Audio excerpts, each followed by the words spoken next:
Hello everyone. I doctor Brajesh Shukla welcome you all.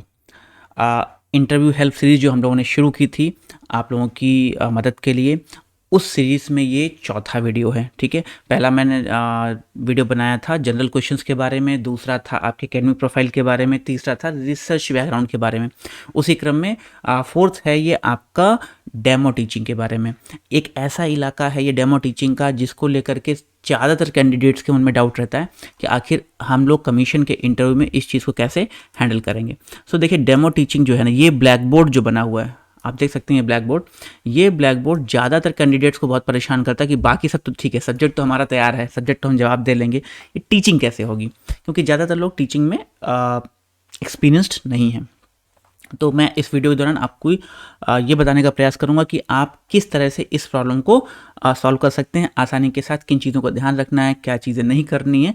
So video देखिएगा, हमारे साथ बने रहिए। स्टार्ट करते हैं। सबसे पहली चीज़, जैसा कि जो हमारा ट्रेंड रहा है, पॉइंट्स ऑफ डिस्कशन, क्या क्या हम लोग पॉइंट्स डिस्कस करेंगे इस वीडियो के दौरान। तो सबसे पहला पॉइंट हम लोग डिस्कस करेंगे, आखिर ये डेमो टीचिंग रखी क्यों जाती है इंटरव्यू में, वाई इट इज़ रिक्वायर्ड, उद्देश्य क्या है, पर्पज क्या है। सेकेंड पॉइंट जो हमारा होगा वो क्या होगा कि क्या पढ़ाएं, टॉपिक क्या होगा। ठीक है, टॉपिक का सिलेक्शन कैसे किया जाए। नेक्स्ट होगा कि हाउ टू एड्रेस, प्रारंभ कैसे करें। ज़्यादातर लोगों को डाउट होता है, सर बोलेंगे, क्लास बोलेंगे, बच्चे बोलेंगे, किसको पढ़ाना है, तो ये उसके बारे में। नेक्स्ट होगा हाउ टू स्टार्ट। ठीक है, एड्रेस होने के बाद जब क्लास शुरू करनी है आपको, तो कैसे शुरू करनी है। नेक्स्ट हम लोग डिस्कस करेंगे बोर्ड वर्क के बारे में। जो ब्लैक बोर्ड वहाँ पे दिया रहेगा आपके सामने, उस ब्लैक बोर्ड पे क्या लिखना है, क्या नहीं लिखना है, कितना लिखना है, कैसे लिखेंगे, घूम के लिखेंगे, सामने होकर लिखेंगे, इन सवालों के जवाब इस वीडियो में देंगे। कंटिन्यू करते हैं, मिस्टेक्स टू अवॉइड। लास्ट में कुछ ऐसी चीज़ों के बारे में बात होगी जो गलतियाँ किसी भी कैंडिडेट को इंटरव्यू के दौरान, डेमो टीचिंग के दौरान नहीं करनी चाहिए। ठीक है, with my experience I will try to help you out to figure out these things so that you can score maximum marks in the interview. एक एक नंबर की तो लड़ाई है। ठीक है, चलिए शुरू करते हैं वीडियो। सबसे पहले क्या पॉइंट है, पर्पस क्या है हमारा। ठीक है, ये इंटरव्यू क्यों रखा जाता है, इसका उद्देश्य क्या है, डेमो क्लास का उद्देश्य क्या है। तो देखिए, सबसे पहली चीज़ जानना है हमें टीचिंग एबिलिटी के बारे में। जो बोर्ड मेंबर्स बैठे हैं ना, वो किसी बहुत बड़े विद्वान को हायर नहीं कर रहे हैं, they are hiring a professor to teach the students. तो उस कैंडिडेट के अंदर जिसको वो चूज़ करेंगे, टीचिंग एबिलिटी होना बहुत ज़रूरी है। तो टीचिंग एबिलिटी में किन किन चीज़ों का ध्यान रखना होगा, क्या टेस्ट किया जाएगा आपको, टेस्ट किया जाएगा एक्सप्रेशन कैपेसिटी के लिए। नॉलेज आपके पास है, ठीक है, एग्जाम क्वालिफाई करके आप वहाँ तक पहुँचे, कितनों को हराने के बाद आप वहाँ पहुँचे, लेकिन आप अपनी बातों को कह पा रहे हैं, नहीं कह पा रहे हैं, एक्सप्रेशन कैपेसिटी, लैंग्वेज पे क्या कमांड है आपका। नेक्स्ट पॉइंट जो डिस्कस होगा, क्लैरिटी ऑफ वॉइस। बोलते समय आप हड़बड़ा तो नहीं रहे हैं, स्टैमरिंग तो नहीं शुरू हो जाती है, हकलाहट वगैरह, या कोई भी तनाव में तो नहीं आते हैं। आप जब पढ़ा रहे होते हैं, तेज़ी से बोल रहे होते हैं क्लास में, तो आपकी वॉइस क्लियर रहती है या नहीं रहती है। नेक्स्ट क्या चेक होता है, एबिलिटी टू ट्रांसफर नॉलेज। देखिए, किसी भी टीचर के लिए ये मैंडेटरी चीज़ है। आप कितने भी बड़े विद्वान हो, लेकिन अगर आप सामने वाले को अपनी बात अगर नहीं बता पा रहे हैं, अपना नॉलेज ट्रांसफर नहीं कर पा रहे हैं, then you are a failed one. ठीक है, तो टीचर के लिए फर्स्ट एंड फॉरमोस्ट क्वालिटी है ability to transfer own knowledge to the students. Right, तो ये चीज़ एक आपकी टेस्ट की जाएगी। बॉडी लैंग्वेज, पढ़ाते समय आप खड़े हुए, ठीक है, और आपकी बॉडी लैंग्वेज जो है पॉजिटिव नहीं है, आप डिप्रेशन शो कर रहे हैं, आप फ्रस्ट्रेशन दिखा रहे हैं, आप तनाव में हैं, घबरा रहे हैं, हाथ पैर हिल रहे हैं, शेक कर रहे हैं, these thing should be avoided, नहीं होना चाहिए। तो देखिए, बेसिकली पर्पस हमारा क्या है, इन चीज़ों को यहाँ आपको दिखाने का, बताने का। इनका उद्देश्य ये है कि आपको ये पता होना चाहिए कि आपको किन चीज़ों पर टेस्ट किया जाएगा। ठीक है, तो ये डेमो क्लास क्यों हो रहा है, उसका उद्देश्य है, ये आपका नॉलेज चेक करने के लिए बिल्कुल नहीं हो रही है। राइट, सो इन चीज़ों पे ध्यान देना है। तो कैसे इन चीज़ों पे हम लोग वर्कआउट करेंगे, आगे वाले पॉइंट पे देखते हैं। सबसे पहले टॉपिक। हर कैंडिडेट परेशान रहता है कि ये भैया टॉपिक कौन देगा, बोर्ड मेंबर्स देंगे या हमको खुद लेना है। देखिए, इसका सिंपल से आंसर है, ज़्यादातर केसेस में जो बोर्ड मेंबर्स होते हैं ना, वो आपसे ही पूछते हैं कि क्या टॉपिक आप तैयार करके आए हैं, क्या पढ़ाना चाहेंगे। So it is normally you have to decide this things. ठीक है, टॉपिक आप अपना खुद चूज़ करके जाते हैं कि मुझे इस टॉपिक पे पढ़ाना है।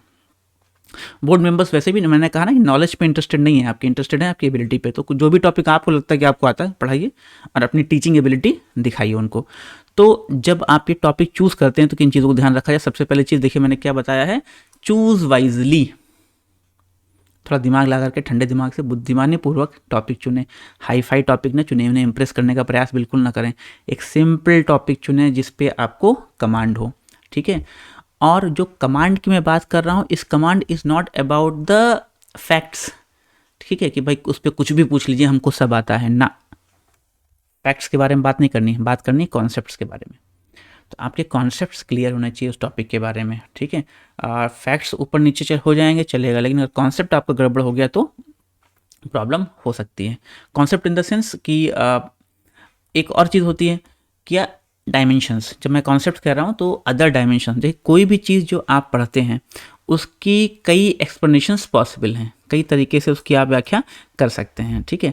तो जो अदर डायमेंशंस हैं किसी भी प्रॉब्लम की, वो भी आपको आनी चाहिए अगर आप जो पढ़ा रहे हैं। जैसे मैं बताता हूँ आपको एक सिंपल सी चीज़ की, मेरे केस में मैंने चूज़ किया था सिविल डिसोबीडियंस मूवमेंट, सविनय अवज्ञा आंदोलन के बारे में। तो जैसे ही मैंने शुरू किया था ना, तो उसके जस्ट बाद कैंडिडेट्स ने सवाल कुछ पूछे थे कि क्या आप इसको ऐसे भी देख सकते हैं, क्या इसको ऐसा कहा जा सकता है। भाई बच्चे, हम तो स्टूडेंट्स, उनका कहना था हम तो स्टूडेंट्स, हम तो आपसे ऐसे सवाल पूछ सकते हैं ना। देखिए मैं बहुत जल्दी इसके बाद ही एक वीडियो लेके आऊँगा जो होगा मेरे अपने इंटरव्यू एक्सपीरियंस के बारे में। मेरे कुछ मित्र हैं जो टॉपर्स रहे हैं अपने सब्जेक्ट्स में, उनके भी इंटरव्यूज़ होंगे। सो चैनल को सब्सक्राइब कर लीजिए, नोटिफिकेशन आपको मिलते रहेंगे टाइमली। तो अगर आप देखना चाहते हैं या जानना चाहते हैं मेरा इंटरव्यू एक्सपीरियंस है मेरे फ्रेंड्स का, please stay with the channel. तो कहने का मेरा मतलब ये था कि जो टॉपिक आप ऐसा चुनें जिसके कॉन्सेप्ट्स आपको क्लियर हों, ना केवल फैक्ट्स बल्कि कॉन्सेप्चुअल नॉलेज, ठीक है। ऐसा क्यों था, ध्यान रखिएगा।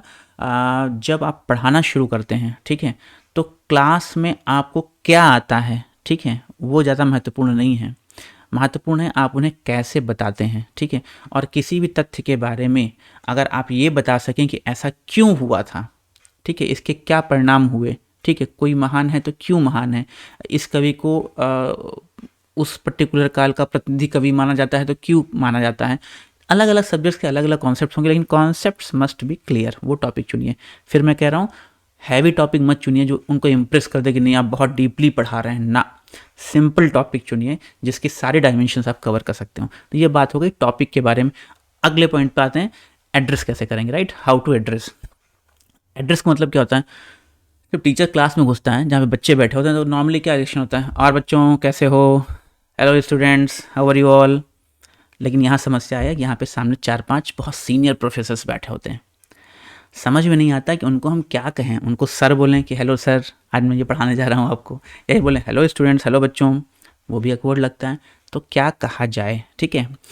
तो मेरा सोल्यूशन है, मेरा सजेशन है कि treat them as students, don't treat them as teachers, professors, sirs, right. तो बिल्कुल दिमाग में रख लीजिए कि मेरे सामने 5 बच्चे बैठे, मैं इनको पढ़ाने जा रहा हूँ। तब भी, इसके बाद भी आप उन्हें हेलो स्टूडेंट्स, हेलो बच्चों नहीं कह सकते हैं। क्या कहेंगे, मेरा ओपिनियन है आप उनको बोलिए हेलो क्लास, हेलो एवरीवन। आपने नोटिस भी किया होगा जब मैं वीडियो स्टार्ट करता हूँ तो मैं हमेशा ये बोलता हूँ कि हेलो एवरीवन, ठीक है, उस पर सभी आ जाते हैं। तो हेलो एवरीवन कह दीजिए, हेलो क्लास, आप लोग कैसे हैं, आज मैं इस बारे में बात करने वाला हूँ, इस बारे में बात करने वाली हूँ, जो भी टॉपिक आपका है, right. So this is how you address the members. Next, start कैसे करें, एड्रेस हो गया, हेलो क्लास कैसे हैं आप लोग। अब क्या होगा, कहाँ से शुरू करेंगे, अपने टॉपिक पे कैसे आएंगे, स्ट्रेट फॉरवर्ड नहीं शुरू कर देंगे आप। सबसे पहले क्या करेंगे, connect with the previous knowledge, right.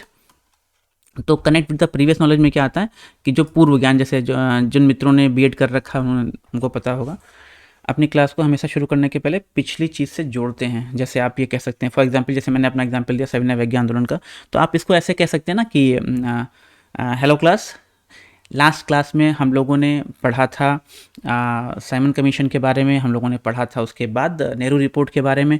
तो कुछ इस प्रकार की परिस्थितियाँ बन गई थी कि देश में एक आंदोलन की आवश्यकता महसूस हो रही थी। तो आज का हमारा टॉपिक है सविनय अवज्ञा आंदोलन। That is how you start. पीछे वाले से ज़रूर कनेक्ट कीजिए अपनी बात को, ताकि ऐसा नहीं बोलो ना हेलो क्लास आज मैं ये पढ़ाऊँगा, नहीं। आप क्या करना है, भाई कल ये पढ़ा था, उसके कॉन्टिन्यूएशन में आज हम लोग इस टॉपिक में बात करेंगे। इसी दौरान आपको कुछ बोर्ड वर्क भी करना है, वो मैं अभी नेक्स्ट स्लाइड में आपको बताता हूँ क्या बोर्ड वर्क करना है। तो connect with the previous knowledge, ठीक है। तब आप जाएंगे टुडेज क्लास कि भाई ऐसा ऐसा हुआ था, आज हम क्या पढ़ने वाले हैं, सविनय अवज्ञा आंदोलन के बारे में, या जो भी टॉपिक आपका उस दिन का अलंकार के बारे में, कोई साइंस के स्टूडेंट्स अगर आप लोग हैं, जो भी उस दिन आपको पढ़ाना है, ठीक है। Then come to the point, ठीक है। पॉइंट पे आ गए, क्लास शुरू हो गई आपकी। बोर्ड वर्क, जैसे मैंने कहा ना कि आपको बोर्ड वर्क क्या करना है, जो ब्लैक बोर्ड नहीं होता है, यस ये बताना जरूरी है, वहाँ पे एक वाइट बोर्ड मिलता है, मार्कर मिलेगा आपको, चौक नहीं मिलेगी, क्या मिलेगा, एक पेन मार्कर मिलेगा।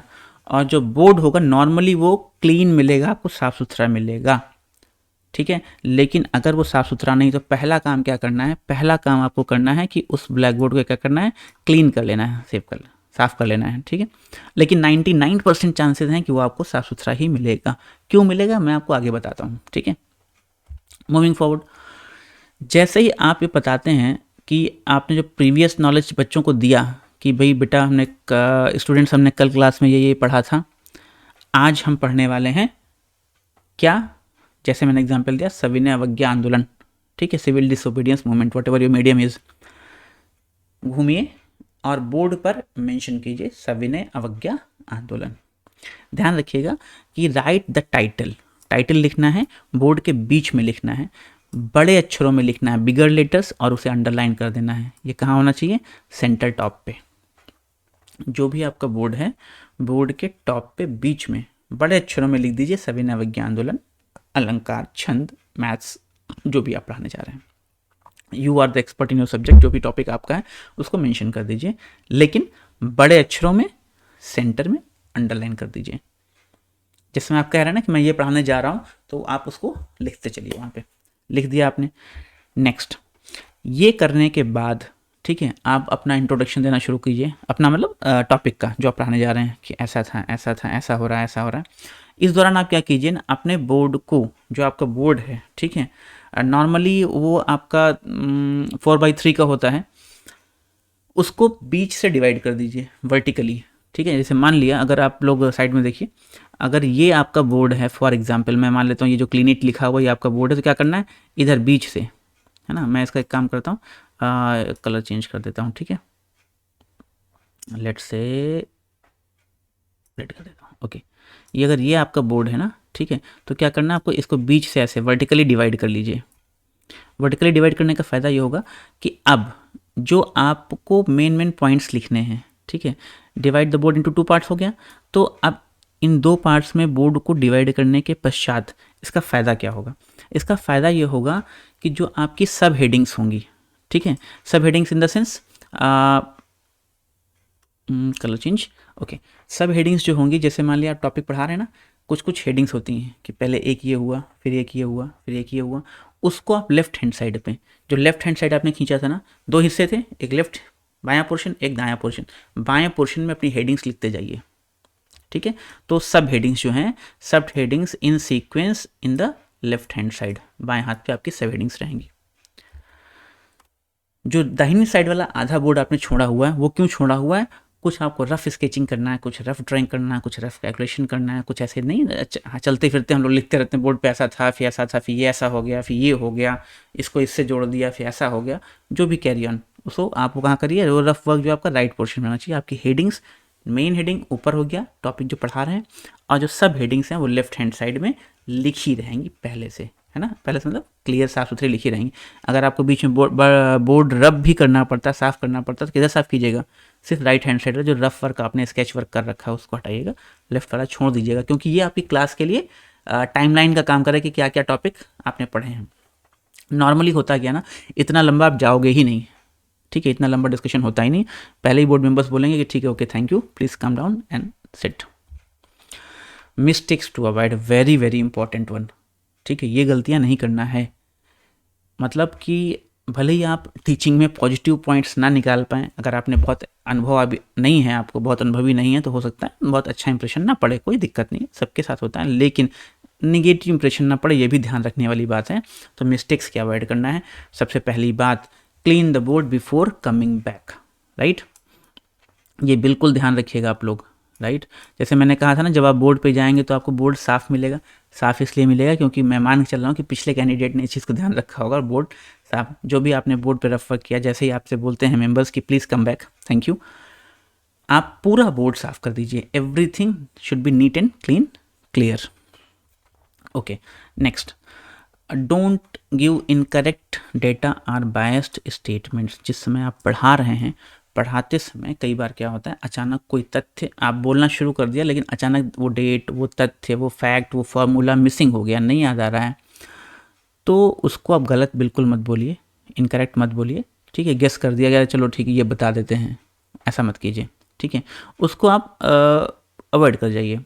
जैसे फॉर एग्जांपल लेट से अभी हमको नहीं याद आ रहा है कि सविनय अवज्ञा आंदोलन 1930 में चला था कि 1920 में चला था कि 1928 में चला था, मान लिया हम कंफ्यूज, अचानक मैंने बोलना शुरू किया, मैं पढ़ाऊंगा डेट ही मैं भूल गया, ठीक है। तो हम सिंपल से बोल दें कि सविनय अवज्ञा आंदोलन, साइमन कमीशन के पश्चात सविनय अवज्ञा आंदोलन प्रारंभ हुआ, कितने समय बाद, मेंशन मत कीजिए ना, गलत बोलने से अच्छा है कि ना बोला जाए। Next, if they interrupt, listen them. Yes, अगर बोर्ड मेंबर्स बीच में आप पढ़ा रहे हैं और कोई टोक देता है कि एक मिनट सुनिए मेरी बात को, तो उस समय आप क्या करेंगे, ठीक है। आप टीचर वाले रोल में मत रहे कि मैं तो टीचर हूँ, आप स्टूडेंट हैं, चुपचाप बैठिए, मैं पहले पढ़ा लूँ तब आप सवाल पूछिएगा, ना, ठीक है। जैसे अगर वो इंटरप्ट कर रहे हैं ना कि 1 मिनट होल्ड कीजिए, तो आप फिर तुरंत कैंडिडेट बन जाइए, let them be the board members. क्योंकि अचानक अगर कोई आपको बीच में टोक रहा है ना, तो उसका मतलब है कि कुछ वो आपको इमीडिएट इनपुट देना चाहते हैं, उसको वहीं पे रिसीव कीजिए, राइट। और टीचर स्टूडेंट वाला जो रोल प्ले है ना, वो ख़त्म कीजिए वहीं पे टेम्परेरली, उनकी बात को बिल्कुल ध्यान से सुन लीजिए, ठीक है। It happened with me also, मेरे साथ हुआ था, मुझे टोका गया था, ठीक है। तो मैं बताऊँगा आपको नेक्स्ट वीडियो में, उसके लिए सब्सक्राइब कर लीजिए। एंड पढ़ाते समय कभी भी आई कांटेक्ट नहीं छोड़ना है, ठीक है। क्लास में जब टीचर पढ़ाता है तो हमेशा उसकी एक निगाह किस पे रहती है, अपने स्टूडेंट्स पे, ठीक है। आई कांटेक्ट नहीं छोड़ना। बॉडी लैंग्वेज तो ऐसे भी बहुत इंपॉर्टेंट है, ठीक है। बॉडी लैंग्वेज पे तो मैंने बाकायदा एक वीडियो ही बनाया हुआ है कि मिस्टेक्स, है ना, कि ये मिस्टेक्स कभी नहीं करना है। मैं ऊपर लिंक शेयर कर रहा हूँ, आप लोग एक बार ज़रूर देख लीजिएगा इस चीज़ को, ठीक है। Moving forward, video comes to an end. Next video किस पे होगा हमारा, नेक्स्ट वीडियो हम प्लान कर रहे हैं कि डॉक्यूमेंट्स फॉर इंटरव्यू और उससे रिलेटेड जो क्वेश्चन है, ठीक है। सारे कई कैंडिडेट्स का ये सवाल आ रहा है कि कौन से कागज़ लेके जाना है, और उससे रिलेटेड क्वेश्चंस बहुत सारे, कैरेक्टर सर्टिफिकेट है तो फॉर्मेट क्या रहेगा, किससे बनवाना है, अगर हमने प्राइवेट किया है तो क्या होगा, किससे बनवाएंगे, बहुत सी चीज़ें हैं। तो मेरा प्रयास रहेगा कि अगले वीडियो में मैं आपके इन डाउट्स को क्लियर कर दूँ, ठीक है। अगर आपको वीडियो अच्छा लगा हो डेफिनेटली सब्सक्राइब कीजिए, लाइक कीजिए, और एक थैंक यू भी कमेंट में डाल सकते हैं, ठीक है। ओके, चलिए मिलते हैं हम लोग नेक्स्ट वीडियो में। That's all, thank you.